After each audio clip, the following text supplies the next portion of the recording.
the time I was a young priest, I discovered that from the time of my childhood, in which the devotional life had been so important for me in coming to know my faith and to live it and to have a really strong sense of God's presence in my life. And so I resolved in my mind that an important part of the work of the priest would be to help people to discover again the devotional life. It was always clear that from the time I was small that Sunday Mass and regular confession were at the heart of our faith, the heart of our relationship with our Lord. But then we had these devotions by which that intense encounter with our Lord that one has was extended. For instance, we had the image of the Sacred Heart enthroned in our home, and it was a place where we would say special prayers for family members or in a particular need or crisis. During May, we had a special altar, a little table in our home where we brought flowers every day for our Blessed Mother and said special prayers. And I remember something too as simple as obtaining blessed candles on the feast of the presentation of our Lord.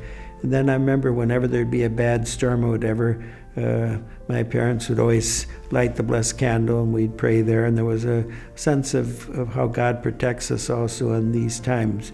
They were very natural, they brought much joy to us and helped us really to develop a strong faith life.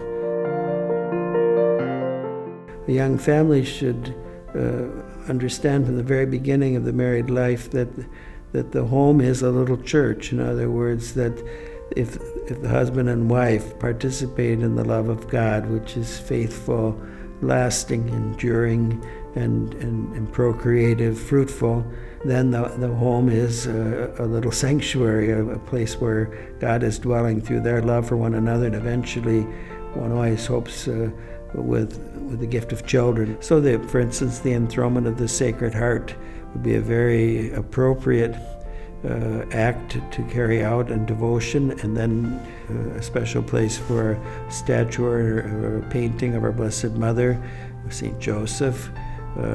Also, the Germans had an old tradition, at least in Bavaria, of what they called the Gotteswinkel, the God's Corner, in which there would be the statue of our Lord, perhaps the Sacred Heart, and the statue of our Blessed Mother, the Bible.